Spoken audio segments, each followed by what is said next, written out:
नमो सिद्धार्थ नमो अध्यायान नमो लोय सौसाहुरम। जब लगनता सतगुरु श्री भगवान की, इस वंदनीय महावीर भगवान की, परम पूज्य गुरुदेव गणाचार्य श्री विराट सागर जी महामुनि राज की, अहिंसा विश्व धर्म की।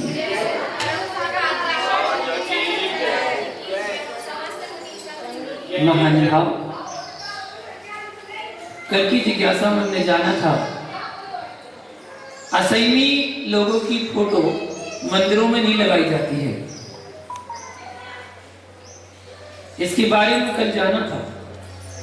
आज की जिज्ञासा के साथ जानते हैं कि सूतक पातक मान्य है या नहीं है। सूतक पातक मान्य है कि नहीं। आज वर्तमान में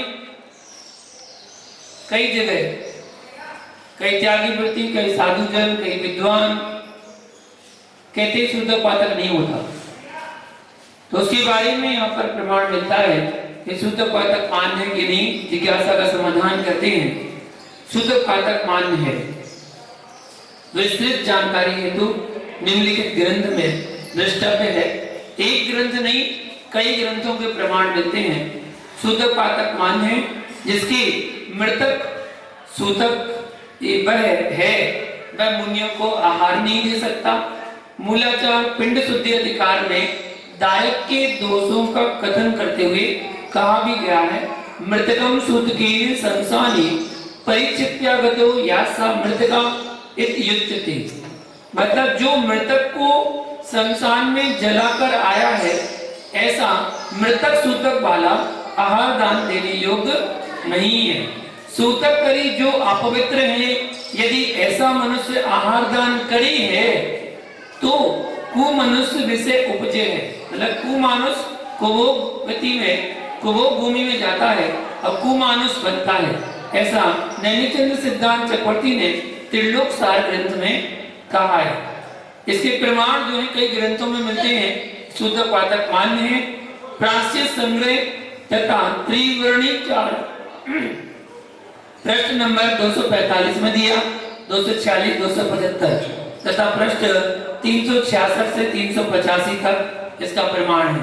महापुराण पर्व 38 में, जैसे प्रतिष्ठा पाठ 258 में, चर्चा समाधान 53 नंबर पृष्ठ पे, लाठी संहिता 5वें अध्याय में, अलगार धर्मामृत 5वें अध्याय में, शुद्ध श्रावक धर्म प्रकाश विवेक सागर जी विराट द्वारा पृष्ठ 92 आदि में, श्रावकार्च संग्रह भाग 4 प्रस्तावना पृष्ठ 167 168 में, धर्मोद्योत प्रश्नोत्तर माला का विशुद्ध माता जी लिखी है, इसमें पृष्ठ 55 पर भगवती आराधना 230 नंबर आदि। सूतक पातक में पीढ़ियां कैसे गिने, इसके लिए देखिए आगे और भी प्रमाण इन्हीं ग्रंथों में उपलब्ध मिलते हैं कि हम किस प्रकार पीढ़ियों को गिन सकते हैं और आगे सूतक पातक के बारे में जान सकते हैं। तो त्रिलोक सार ग्रंथ में कहा गया है, दुख भाव असुचि सूद पुप्पवई जाई संकरादिहिम कैदाना विकुवते जीवा कुणविसु जायते। इससे सिद्ध है कि जन्म व मरण का सूतक मान्य है। जन्म का 10 दिन का और मरण का 12 दिन का पातक होता है। जन्म के लिए सूतक और मरण के लिए पातक कहा जाता है। अर्थात आगम ग्रंथों के प्रमाण के माध्यम से जाना जा सकता है कि हमें सूतक पातक मानना चाहिए। और ये खून के रिश्ते से होते हैं। जिसका खून का रिश्ता है वो सब जगह सूतक पातक माना जाता है, क्योंकि उसकी पौद्गलिक वर्णाएं उसको प्रभावित करती हैं। तो चाहे कोई कहीं भी रहे, आज की नई जनरेशन कहती है कि हम यहाँ हैं, हमारा भाई विदेश में रहता है, तो हमारे लिए लगे तो समझ में आता है, विदेश में रहने वाले भाई को सूतक पातक कैसे लगेगा। तो खून का रिश्ता उनसे जुड़ा हुआ है, तो वैसे ही पौद्गलिक वर्णाएं उसको प्रभावित करती हैं। जैसे आप यहाँ मोबाइल फोन से बात करते हैं, ना उसमें कोई तार है, ना कोई कनेक्शन है, ना कोई बात है, फिर भी अमेरिका में बैठे आप अपने भाई से फेस टू फेस बात कर सकते हैं। फेस टू फेस बात कर सकते हैं वीडियो कॉल के माध्यम से, ना कि यहाँ पर कोई तार भी नहीं है, ना कोई कनेक्शन है, फिर भी भौगोलिक परिगणनाएं ऐसी उसको इफेक्ट करती हैं कि जिस नंबर को आप डायल करेंगे उसी नंबर पर वो कॉल लगेगी। इसी प्रकार जो खून के रिश्ते जुड़े हुए हैं वो अंतरंग से जुड़े हुए, आपका भाई, आपका रिश्तेदार, आपका कुटुंबी कहीं भी होगा तो उसको सूतक पातक लगेगा और वो मान्य होगा। तो जितने दिन की अशुद्धता होती है उतने दिन का सूतक पातक मानना चाहिए। जन्म का 10 दिन का, मन का, पात्र का 12 दिन का। अब पीढ़ी गिनने की बात आती है तो पीढ़ी गिनने में जो लोग कहते हैं कि हमारी तो 8 पीढ़ी हो गई, 7 पीढ़ी हो गई, 8 पीढ़ी हो गई, हमारे तो 1 दिन का सूतक लगेगा, हमारे यहाँ 2 दिन का लगेगा, ऐसा कहते हैं। तो सूतक पातक गिनने के लिए हमें आगम ग्रंथों का अध्ययन करना चाहिए। हम किस प्रकार अध्ययन करके उनको जाने कि आपको कैसी पीढ़ी गिनना है।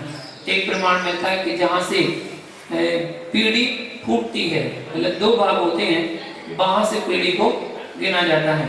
और कुछ लोगों का, कुछ साधुओं का प्रमाण ऐसा कहते हैं कि जितनी पीढ़ी जीवित रहती है उतनी पीढ़ी को गिना जाता है। तो वर्तमान में देखा जाए तो अधिक से अधिक 4 पीढ़ी जीवित मिलती है। 3 पीढ़ी तो कॉमन मिल जाती है, 4 पीढ़ी अधिक से अधिक मिलती है जो जीवित अवस्था में रहती है। जैसे आप, आपका बेटा, आपके पापा और उसके पापा, बस हो गई 4 पीढ़ी। ये 4 पीढ़ी तक तो जीवित रहती है, उसके अलावा कोई जीवित नहीं रहता है। तो इस अपेक्षा देखा जाए तो सूतक पातक पूरा माना जाता है। जितने दिन का, 10 दिन का, 12 दिन का है तो पूरा ही मानना चाहिए। बाकी अपने अपने क्रिया विधान के अनुसार लोग मानने लगे आजकल, लेकिन फिर भी आप अपने अनुसार ना मानकर आप जिस साधु के प्रति आप आहार दान करने जा रहे हैं, आप उस साधु को अपनी स्थिति बता दें कि आपके यहाँ किस कुटुंब में, किस परिवार में सूतक बच्चे का जन्म हुआ है या परिवार के सदस्य का मरण हुआ है। तो वो उसको देखकर, पीढ़ी को जानकर वो आपको बता देंगे कि इतनी पीढ़ी है, इतने दिन का सूतक पातक लगेगा और वो आहार दान के योग है कि नहीं। वरना आप सोचे कि आपने तो विधि विधान बना लिया कि मात्र 5 दिन का हमारे यहाँ सूतक पातक लगता है, तो जितने भी, जब भी किसी का जन्म मरण होता है तो 5 दिन मंदिर की क्रिया छोड़ देते हैं और बाकी दिन से पूजन पाठ करना प्रारंभ कर देते हैं। तो ऐसा नहीं है, आप पहले अच्छी तरह से ज्ञान करें, उसके बाद इसका पालन करना चाहिए। अगली जिज्ञासा है कि गर्भपात 1, 2, 3, 4 और 5 महीने का तक स्त्री को सूतक कितने दिन का लगता है? वह कब तक मंदिर नहीं आएगी? जिसने गर्भपात करवाया है, गर्भ स्राव या गर्भपात में लगने वाले सूतक की अवधि क्या है, उसके बारे में यहाँ पर बता रहे हैं कि जो गर्भपात कराता है उसको कितने दिन का सूतक पातक माना गया है। 4 माह तक का गर्भस्राव कहलाता है और 5-6 माह तक गर्भपात कहलाता है। एक ऐसी स्थिति बनती है कि जब गर्भ का पतन स्वतः हो जाता है अपने आप, उसको कराया नहीं जाता, वो गर्भस्राव कहलाता है। और उसको कराया नहीं जाता, वो हो जाता है। किसी का वजन उठाने में, चोट लगने में, गिरने पर, ठोकर लगने पर गिर गया या कुछ कहीं से बेड आदि से गिर गए तो वो गर्भस्राव हो जाता है, जिस कारण से बच्चे का मरण हो जाता है अंदर ही अंदर गर्भ में। तो फिर उसको साफ करवाने के लिए जो होता है उसको गर्भस्राव कहते हैं। और जो 5-6 महीने का होता है वो गर्भपात कहलाता है, क्योंकि वहां बच्चा पूरा बन चुका है। जितने माह का श्राप और पात हो उतने ही दिन का सूतक ग्रंथों में बताया गया है। मतलब 4 महीने का हो तो 4 दिन का, 5 महीने का तो 5 दिन का। अगर रजस्राव ज्यादा दिन तक जारी रहे, रजस्राव ज्यादा दिन तक जारी रहे तो तब तक अशौच रहता है। मतलब जब तक रजस्राव हो रहा है तब तक 5 दिन, 6 दिन, 7 दिन, 8 दिन, जब तक किसी का ज्यादा दिन रहता है तो जितने दिन का रजस्राव है उतने दिन का उसको सूतक पातक मानना चाहिए। अशुद्धि है, उसके बाद शुद्ध होने पर ही मंदिर जाना चाहिए। इसके अलावा जहां जैसा रिवाज हो, जहां जैसी रीति हो वैसा करना चाहिए। देश कालादि के अनुसार इन विषयों में अनेक विभेद होते हैं, इसलिए कहा गया है कि अनुत्तम यद यत्रेव तज्ञेय लोकवर्तनात्, अर्थात जो इस विषय में नहीं बताया गया हो उसे लोक व्यवहार से जानना चाहिए। कई जगह लोक व्यवहार की परिपाटी परंपराएं हैं, तो उसके अनुसार जहाँ जैसी परिपाटी परंपरा हो उसको मानना चाहिए। आगम सम्मत शास्त्र सम्मत जो है उसका वर्णन यहाँ पर आपको बताया गया, आप उसको जानें और अपनाएं, क्योंकि आगम में जो है वो सही है। लोक विवाद लोक रूढ़ियां हैं वो तो बनती हैं, बिगड़ जाती हैं, टूटते हैं नियम, बनते हैं, अलग अलग हो जाते हैं, लेकिन जो आगम है वो आगम ही रहता है, जो अनादिकाल से था है और रहेगा वो आगम कहलाता है। एक जिज्ञासा है, नई जिज्ञासा की, नाइलॉन की ऊन पहनकर शास्त्र का स्पर्श करना चाहिए या नहीं? नाइलॉन जो वर्तमान में ऊन बनने लगी, एक तो ऊन होती है भेड़ वाली, एक होती है नाइलॉन वाली। तो नाइलॉन की ऊन पहनकर शास्त्र का स्पर्श करना चाहिए नहीं? तो देखिए ऊन प्रायः केसों मतलब बालों की बनती है, अधिकतर देखा जाए तो केस मतलब बाल, बाल मल है जो कि अशुद्ध है, अतः ऊनी वस्त्र पहनकर देव शास्त्र गुरु का स्पर्श नहीं करना चाहिए। नाइलॉन की ऊन में यदि बालों का प्रयोग होता हो तो उसके वस्त्र पहनकर भी शास्त्र का स्पर्श नहीं करना चाहिए। आर्ष ग्रंथों में मात्र मयूर पिच्छी को किसी सीमा तक शुद्ध माना गया है, अन्य केसों को शुद्ध नहीं माना गया है।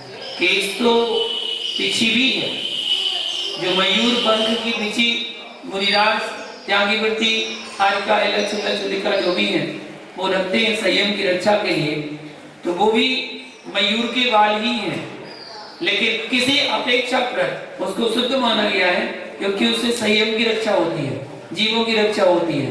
तो उसको छोड़कर अन्य केसों को तो शुद्ध नहीं माना गया, अशुद्ध ही माना गया। इस अपेक्षा से हमें ऊन के वस्त्रों को पहनकर देव शास्त्र गुरु को स्पर्श नहीं करना चाहिए। अगली जिज्ञासा करते हैं, प्रथमायुग ग्रंथ में इस प्रकार जो वर्णन आता है कि मनोरमा आदि महिलाओं ने जो कार्य की सिद्धि हेतु विधान किया था और उस विधान से कार्य की सिद्धि हो गई, तो क्या यह कथन आगम अनुकूल है? समाधान करते हैं कि यह कथन आगम के अनुकूल है, क्योंकि प्रथमान योग स्वयं द्वादशांग रूप जिनवाणी का एक अभिन्न अंग कहलाता है। द्वादशांग के 12वें दृष्टिवाद अंग के 5 भेद हैं, परिक्रम, सूत्र, प्रथमान योग, पूर्वगत और चूलिका, ये 5 भेद हैं। इनमें से पूर्वगत के 14 भेद हैं, जिनमें से 10वां विद्यानुगाद पूर्व है, जिसमें अंगुष्ठ प्रसेना आदि 700 अल्प विद्या तथा रोहिणी आदि 500 महाविद्याओं का स्वरूप, सामर्थ्य, मंत्र, तंत्र, पूजा, विधान आदि का तथा सिद्धि विद्याओं का फल, अंतरिक्ष, भौम, अंग, स्वर, स्वप्न, लक्षण, व्यंजन, छिन्न, इन 8 महानिमित्तों का वर्णन है। ऐसा राजवार्तिक अध्याय 1 सूत्र 20 की टीका में वर्णित बताया गया है। इस अपेक्षा से बताया गया कि वर्तमान युग में जो वर्णन आता है, जो महिलाओं ने विधान की और कार्य की सिद्धि प्राप्त की, जैसे उदाहरण के तौर पर सभी को ज्ञात है कि सिद्ध चक्र का पाठ किया था किसने? मैना सुंदरी ने। मैना सुंदरी ने सिद्ध चक्र का पाठ किया और उस पाठ के फल स्वरूप अपने पति श्रीपाल के कुष्ठ रोग को दूर कर लिया था। तो ये कार्य की सिद्धि उनकी हुई थी विधान आदि करने से, पूजा पाठ आदि करने से।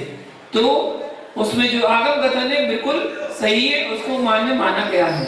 अब वर्तमान में जिज्ञासा कोई करता है कि वर्तमान में महिलाएं विधान करती हैं तो उनके कार्य की सिद्धि तो नहीं होती है, तो उसका कारण क्या है? उसका कारण क्या है कि जैसे मैना सुंदरी के भाव थे वो भाव आज की महिलाओं के नहीं होते, इस कारण से उसके फल की प्राप्ति उनको नहीं होती है। आज उनके मन में जिज्ञासा उठती है, विधान करते जाते हैं और मन में सोचते जाते हैं ऐसा होगा, ऐसा होगा, ये फल मिलेगा, वो फल मिलेगा। फल पाने की इच्छा से यदि विधान करोगे तो कोई फल की प्राप्ति नहीं होगी। आप लोगों ने स्वयं कहते हैं, बड़े बुजुर्गों ने कहावत बनाई है, क्या? बिन मांगे मोती मिले, और मांगे मिले ना, मांगते रहो भगवान से, कुछ नहीं मिलने वाला। भिखारी बन के जाते हैं भगवान के पास, भीख मांगते हैं, भगवान दे दे, भगवान दे दे। भगवान कहां से दे देगा? भगवान के पास है क्या? बताओ किस भगवान के पास है? आदिनाथ, चंदा, गुरु, पार्वतीनाथ किसके पास है? कुछ भी नहीं है, एक धागा तक तो है नहीं है। तुम्हारे क्या देंगे? जिसके पास जो होगा वही तो देगा, जिसके पास जो होगा वही तो देगा। अब कपड़े की दुकान में जाकर तुमको शक्कर दे दो और शक्कर की दुकान पर जाके बोलो कपड़ा दे दो, कैसे देगा? उसके पास है ही नहीं है। तो बीतरागी भगवान के पास क्या मिलेगा? बीतरागता। और रागी भगवान के पास क्या मिलेगा? रागता, संसार मिलेगा। तो संसार बढ़ेगा। लेकिन एक बात याद रखना, कभी किसी के पास मांगने से कुछ मिलता नहीं है। अगर मांगने से कुछ मिलता होता तो ये जितने जेंट्स वर्ग बैठे ना, इन्हें दुकान खोलने की जरूरत थोड़ी होती, ना जॉब पे जाने की जरूरत पड़ती। क्या करना 12 घंटे बाद किसी की चीज दूरी करने की, क्या जरूरत मेहनत करने की? भगवान के पास जाओ, हाथ जोड़ के बैठ जाओ और मांग लो, बस लेके चले जाओ, काम खत्म।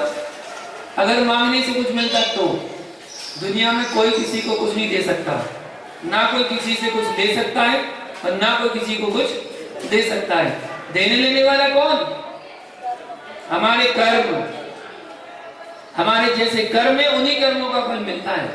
इसलिए तो कहा है आप किसी का अच्छा नहीं कर सकते और ना ही किसी का बुरा कर सकते हैं। आप कितना ही किसी का अच्छा करना चाहो, लेकिन यदि उसके अच्छे कर्म का उदय नहीं चल रहा है तो आप अच्छा कर नहीं सकते। बताइए, ऐसा कौन श्रावक है जो चाहता हो कि हमारे घर में मुनिराज आए और उनका अंतराय हो जाए?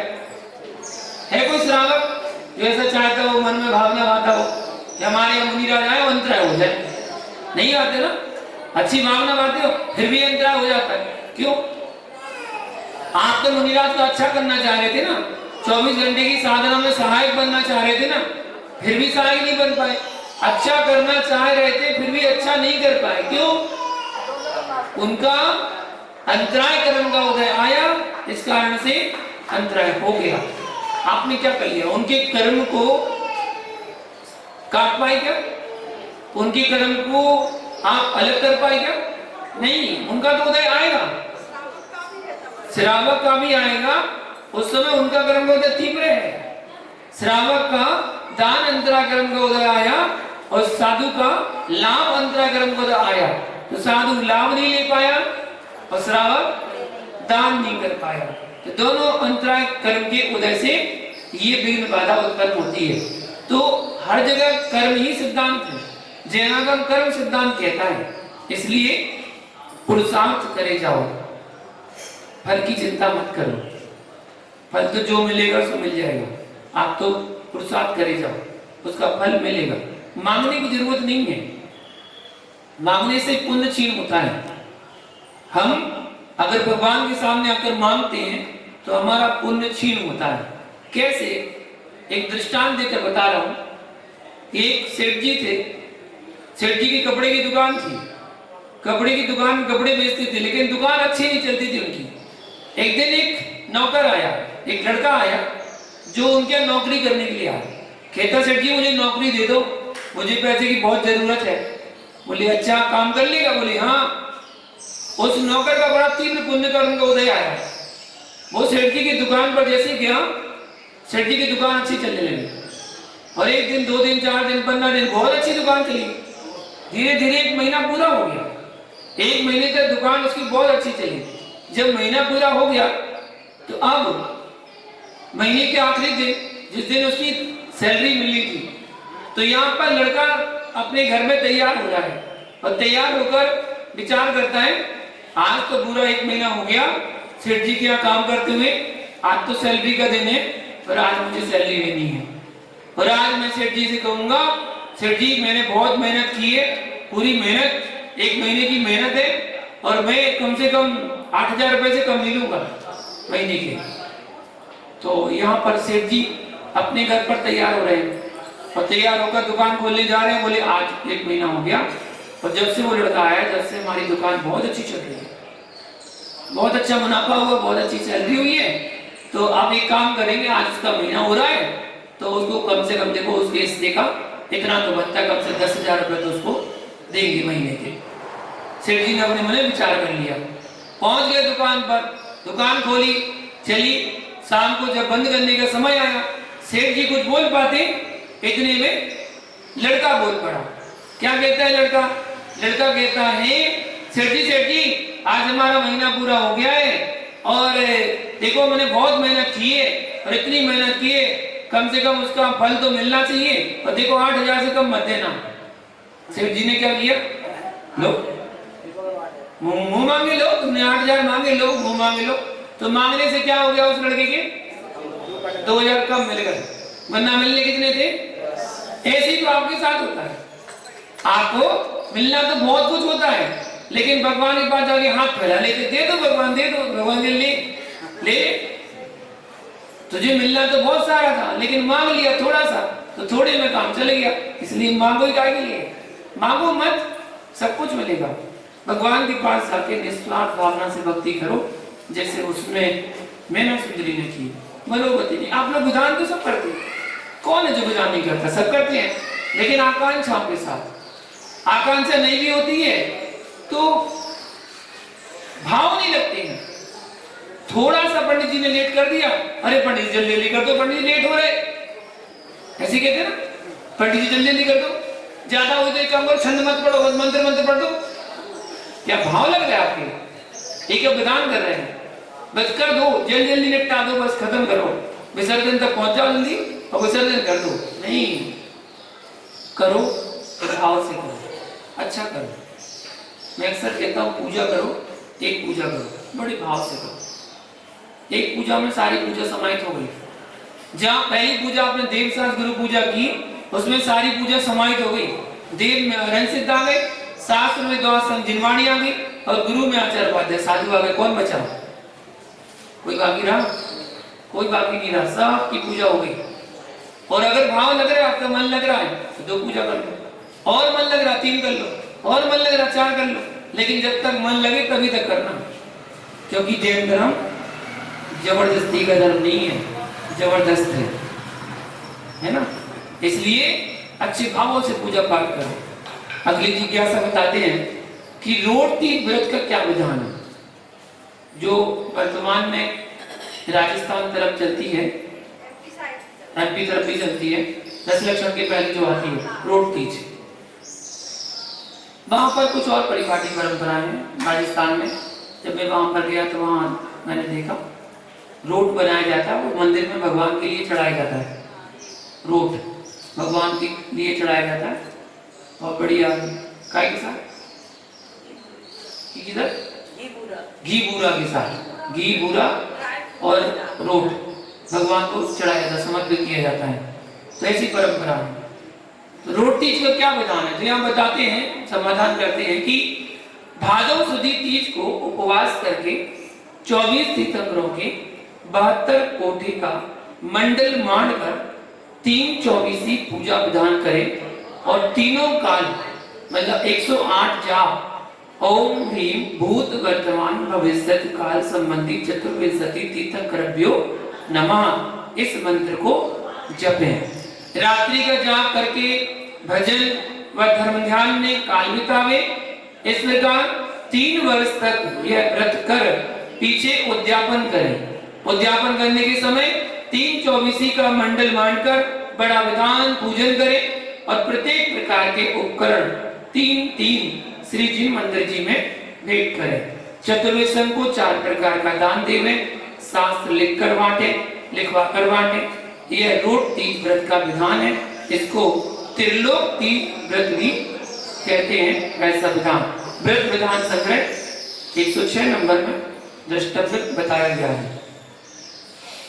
अगली जिज्ञासा बता रहे हैं, यात्रा आदि के प्रस्थान के समय दिन व तिथि आदि का विचार कर प्रस्थान करना क्या मिथ्यात्व है? जो वर्तमान में सब मुहूर्त निकालते हैं तो क्या मिथ्यात्व है? यात्रा आदि के लिए शुभ दिन तिथि मुहूर्त में प्रस्थान करना चाहिए, अतः इसका विचार मिथ्यात्व नहीं है।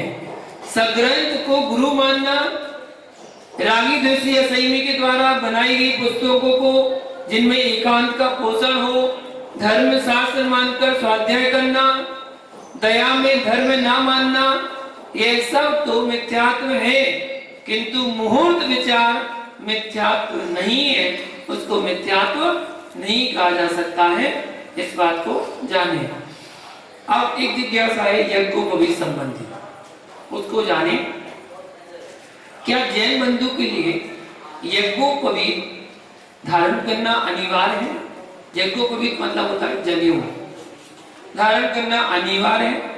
यदि है तो किस अवस्था में, और धारण करने के क्या क्या नियम है, ये जिज्ञासा।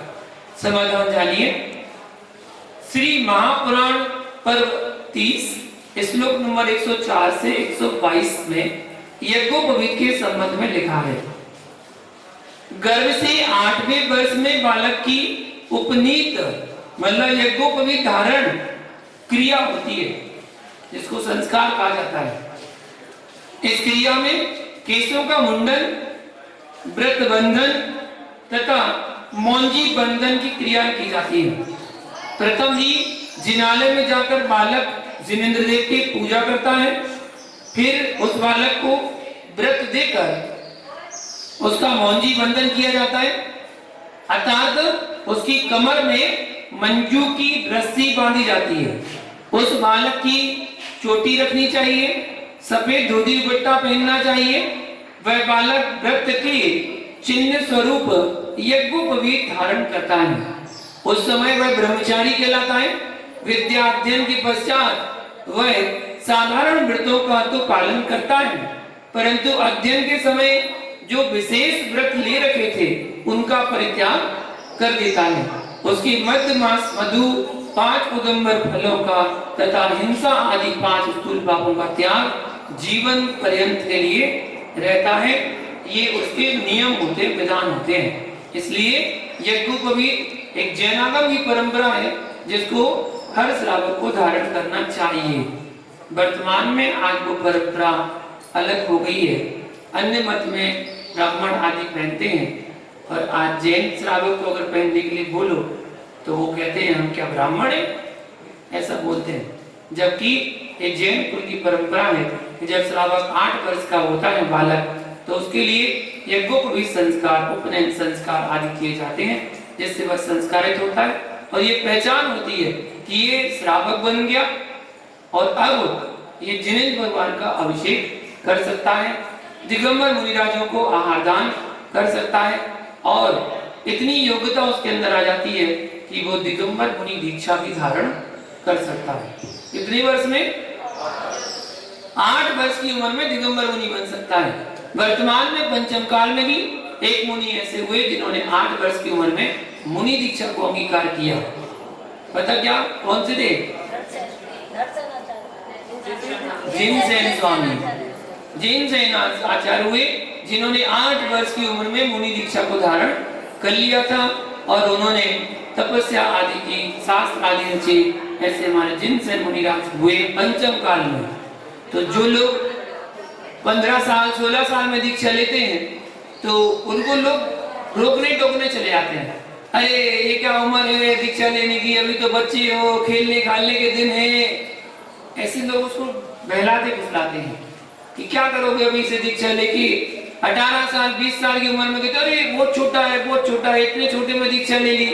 कहाँ दीक्षा ले ली? उसको जिनसेन प्रमाण दिखा दो करे कि जिनसेन स्वामी ने तो 8 साल में ले ली थी, तो हम तो 18 साल में ले रहे, उन्हें तो 8 साल में ले ली थी।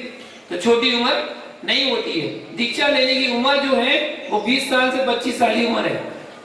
20 से 25 साल की उम्र में दीक्षा ले लेना चाहिए, वरना इसके बाद भाव कम होते जाते हैं, भाव कम होते जाते हैं, गिरते जाते हैं। इसलिए उत्कृष्ट समय है 20 से 25 साल। ना संसार में फंसो, ना संसार के दंदल को देखो, ना जानो, और निकल जाओ। क्योंकि 2 मार्ग हैं, 2 मार्ग हैं, एक आदिनाथ का मार्ग और एक महावीर का मार्ग। एक आदिनाथ का मार्ग और एक महावीर का मार्ग है, तो दोनों दिगंबर देश, लेकिन मार्ग आदिनाथ तो महावीर का किस अपेक्षा से कहा है? तो इसलिए कहा है कि आदिनाथ ने 83 लाख वर्ष पूर्व की आयु कहां बताई? ग्रस्त में, उसके बाद दीक्षा ली। ठीक है, जैसे आदिनाथ का मार्ग इन्होंने अपनाया, उसके बाद महावीर का मार्ग, अब महावीर का मार्ग उन्होंने 7 दल में, तो महावीर का मार्ग हमने अपना लिया। तो दोनों बैठे आदिनाथ मार्ग वाले भी और महावीर मार्ग वाले भी, अब आपको कौन सा मार्ग अपनाना, आदिनाथ वाला कि महावीर वाला, वो आपके ऊपर है। शादी करके फंसना है या नहीं, वो आपके ऊपर है।